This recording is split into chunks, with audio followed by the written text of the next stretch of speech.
রাজ্য সরকার সেখানে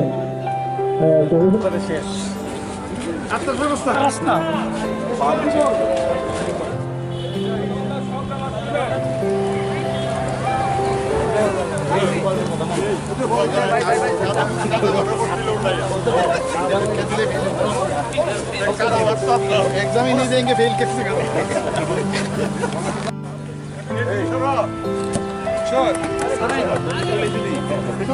সেখানে অংশগ্রহণ করেছিল। আমি আশা করি যে আজকে যে আমি শেষ করব।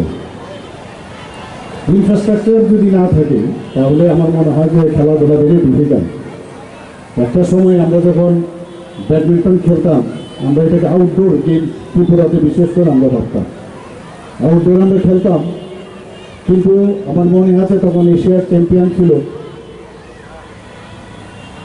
তো মিস্টার ঘোষ উনি যখন আসলেন তখন ভোজন স্কুলে আমরা খেলার ব্যবস্থা করলাম।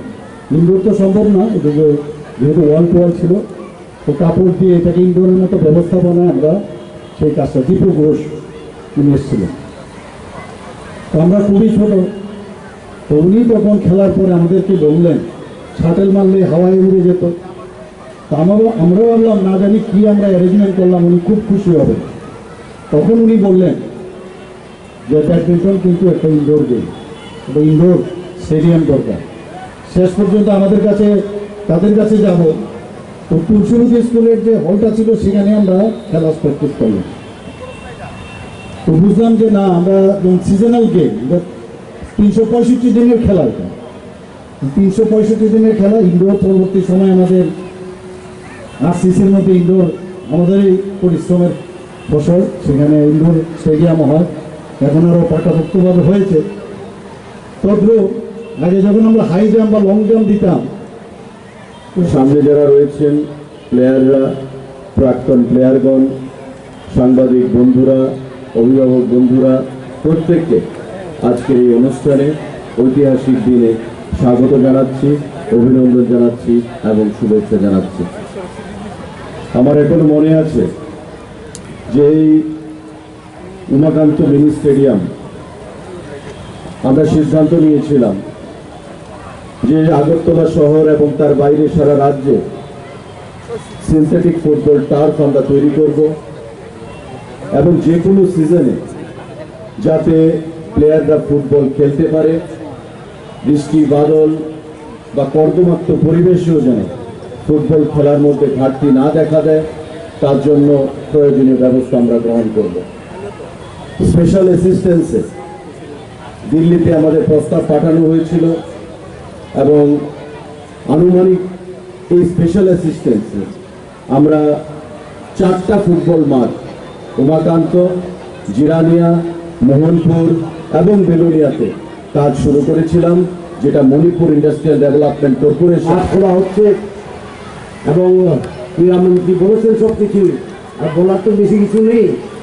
খেলার আগে বক্তৃতা বেশি সাজে না, ঠিক না? স্পোর্টসের আগে এবং সাংস্কৃতিক উৎসবের আগে আবার মানুষের ভাববে আমি দেরি করে এসেছি, আবার বক্তৃতা লম্বা দিচ্ছি, ঠিক না? এবং আমরা ভাবি কি পিপলাইজেশন দিয়ে পর্যটনকে আমরা একটা কি বলে প্রায়োরিটি সেক্টর ভাবি, এভাবে খেলাকেও আমরা প্রায়োরিটি সেক্টর ভাবি।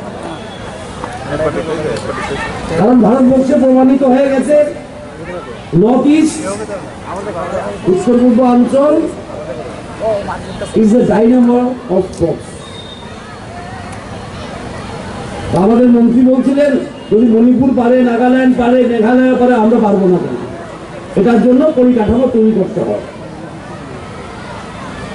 এই জন্য আমার বাজেট স্পিচে আমি বলেছি নতুন একটা প্রকল্প তৈরি করেছে ক্রীড়া দপ্তর, খেলো ত্রিপুরা সুস্থ ত্রিপুরা। আর এটার জন্য বিশেষ করে ফান্ড রাখা হয়েছে। এবং যখন মন্ত্রী মহোদয় বলছিলেন এই টাকাটা আসার কথা দিল্লি থেকে, বিভিন্ন কারণে আসা হয়নি, তো আমরা স্টেট বাজেট থেকে দিয়ে দিয়েছি। এটা দিয়ে প্রমাণিত হয় যে স্পোর্টসকে আমরা কত গুরুত্ব দিচ্ছি।